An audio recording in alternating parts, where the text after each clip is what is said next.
reserve your mental energy. Are you the type with the sensitive social battery? Man, watch this video. It's around Packboy Dolo checking in. I just wanted to say that reserving your mental energy is important, y'all. It's very important. And you have to understand what works for you. So usually I'm just kind of flowing and freestyling. Well, here lately, because at first I was rolling off of just like notes and star points. So up here I got some star points, and I didn't really go into depth with the note taking because I'm just trying a different style, and I want to be able to smooth this over. I want to be able to flow and freestyle while at the same time having just minor notations, you know what I mean? But anyway, reserve your mental energy. For some people, just like I know for me, that's very important. When it comes to being social or mentally engaged, I'm very sensitive, and I understand that about myself, and I can't be forced to be any other way, while understanding at the same time the benefits of socializing.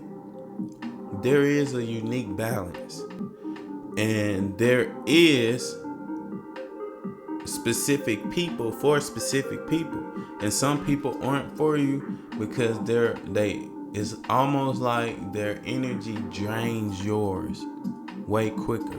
That happens. No judgment towards them. It's just a part of a mixed match. You can't put a square into a circle, and neither can you put a circle into a square, or a triangle into a square, or a triangle into a circle. You see what I'm saying? So when it comes to this balance, you have to know what's for you, and you can't feel bad about it. See, that's the thing. You can't get caught up in feeling bad about what's best for you. You see what I'm saying? And some people, they feel like they know what's damn best for you, when in reality, they barely even know what's best for themselves. You see what I'm saying? So this first little star point I got here is different strokes for different folks. Do you understand your social battery and what works for you? Why? Because people have different styles and preferences. That's what makes us unique, diverse, and dynamic. What do I mean by that? You hear different personality styles, right? You got someone who's more laid back. Then you got someone who's more gregarious. Then you got someone who's more chaotic and frantic, and it's just a deep diverse when it comes to humanity and society. And everyone have their own different preferences. So what works for you, only you can know that. And that matches with your style. Only you can know what works for you. You see what I'm saying? And you can't lie to yourself. And internally, you gotta just be a 100 with it. No matter what nobody else is over here saying about what you need to be doing or who you need to be being. You need to be who you are. What makes you feel more at ease and less ill at ease. Because if I'm around someone and I feel like I'm being drained of my energy, in my opinion, that's not a good sign. That's not a good sign. You see what I'm saying? Different styles. Everyone got their own style, man. That's what I'm trying to tell you. And if you look around, you'll notice that. So have some grace for yourself. Don't be feeling bad for having to get away to recharge yourself. Don't be feeling bad for putting space in the gap between you and certain individuals because they make you, it's something off. If you listen, the gut doesn't lie. What you feel doesn't lie. For the most part. If something feels off, you should examine it. And every time, I know for me, right? Sorry, we had a photo shoot last night. I got shit moved around all in here. I know for me, once that that cloak unveils, and I'm like, oh, okay, I know who you are now. I see how you do. Once that unveils, once I see that, I can't unsee that. Right? And I'm not gonna force myself to see otherwise. Why? Because that takes away my freedom as a man. It takes away my freedom as an individual to choose my lifestyle and how I want to live and who I want to be around. I'm not sacrificing my freedom and what feels right for me. I'm not sacrificing that based off something that only logically makes sense, which takes me to my next start point right here. The things that make sense on a logical level but doesn't feel right could simply mean that it's just not for you specifically. I'm gonna read that again. The things that make sense on a logical level but doesn't feel right could simply mean that it's just not for you specifically.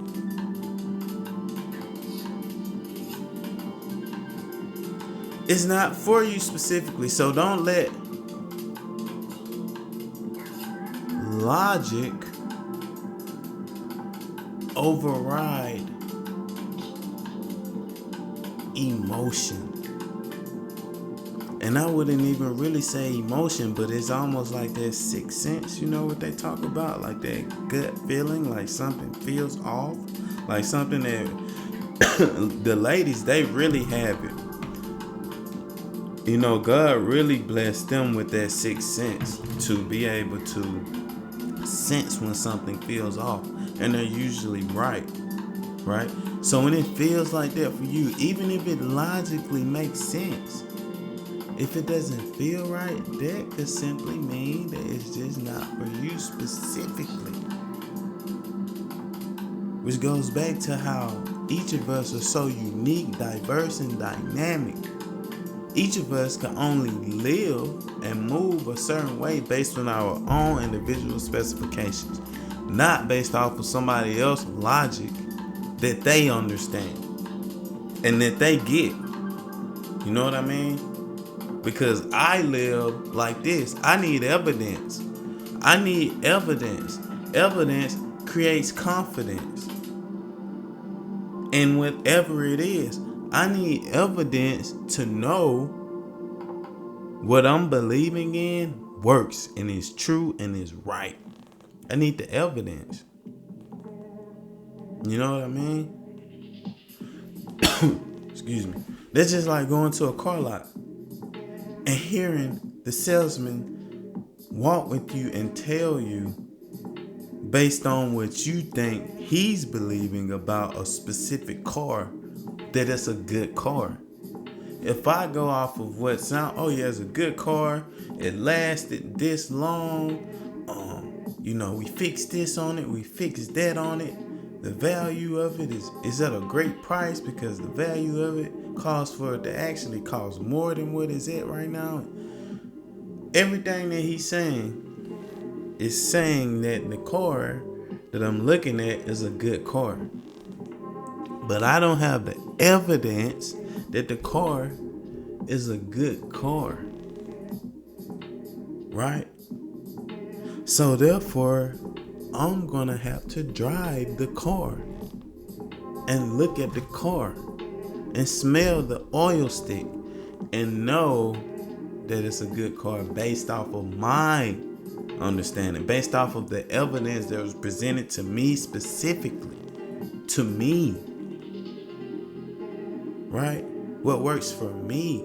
And I get in the car, it may not be as roomy as I want it to be. The steering wheel may not have that easy whip turn like I like. Specific for me. Somebody else could come on the lot, hear them, believe them, hop in it, drive it, buy it. They like everything about it. They're not me. They're not you. Everyone is diverse and they have their own style. So it goes back to what I'm saying about reserving your mental energy. I'm talking to the ones who are actually in tune with and aware of that about themselves. Some people are extremely extroverted and they get energy from being around others. Some people are extremely introverted and it drains them very quickly, extremely quickly when they're around others.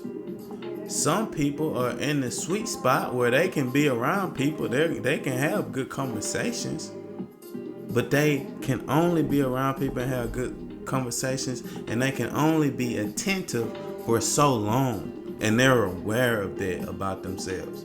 That's me, and that's who I'm talking to mainly right now. It's the ones that need that balance, and being real with yourself. Like, you can't get pulled this way or you can't get pulled that way. You need your balance. You need what you need specifically for you, and can't nobody else tell you what the hell you need. You know what I'm saying? You just have to focus on you and understand that life is a process. Nobody gonna have this shit figured out overnight. It's a process. It's a constant process. You know what I'm saying? It's a constant process. So going into this next start point, isolation is for the most part good if you understand what you are doing. If you need to isolate to get your shit together, isolate to work on your album, isolate to work on your mental so you can see yourself, hear yourself, think, see yourself and hear yourself, and not be buried by someone else's way of thinking that's overriding what you need in your field space at the moment. What you internally, what's telling you that you need right here, right now, and someone else, their advice is basically the opposite of what you're feeling at the moment. Then guess what? You need to understand that what you need is what you need in that moment, and you can't try to override that with the logic. You need to tap into what you're feeling, figure that out, sort through that. Why? Because that's getting to know yourself. That's understanding where you're at. That's gaining an understanding so that now you know what you're doing when you isolate. You know what you're doing. You're sorting through what you need to sort through. And you're reserving your mental energy and putting all that energy on you. You putting all that mental energy on sorting through you. And that's important if you want to grow. You know, growth can't be something that's forced. Growth is a natural process. If you plant a seed, a watermelon seed, I don't know how long it takes for it to grow, right? But if you plant the seed today, you can't just go back and snap your finger and say, okay, grow in a day, grow tomorrow. Tomorrow I want it to be done. And no, it doesn't work like that. It's a natural process. And it takes time. So that would be you trying to logically override what the seed and the soil really needs in a moment in time, which is time to grow. So this last piece I got right here is some of us are just where we're at. And we have to be patient with ourselves. Go back to what I just said about the watermelon seed.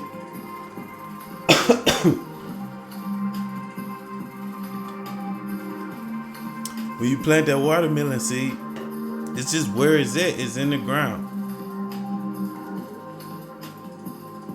And it is in the first phase of growing. Right? And peep this. A seed itself has to be isolated to grow.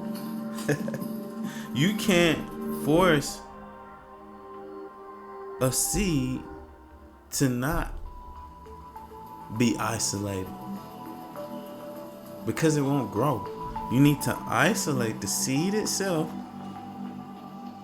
Water take care of the seed by itself in its own domain and let it grow into its own watermelon, for example. And some seeds, they take different treatment. You can't treat if you're planting flowers, you can't treat flowers like watermelon seeds. You can't treat watermelon seeds like apple seeds.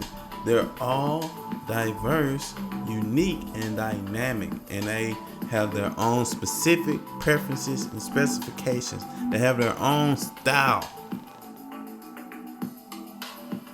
their own growth periods. Right? So for the oak tree that's already grown and just up there chilling, it would do the oak tree best. It'll be best for the oak tree to not advise a seed that's still growing, that's still in the growth process. As long as that seed is aware of where it's at in its process.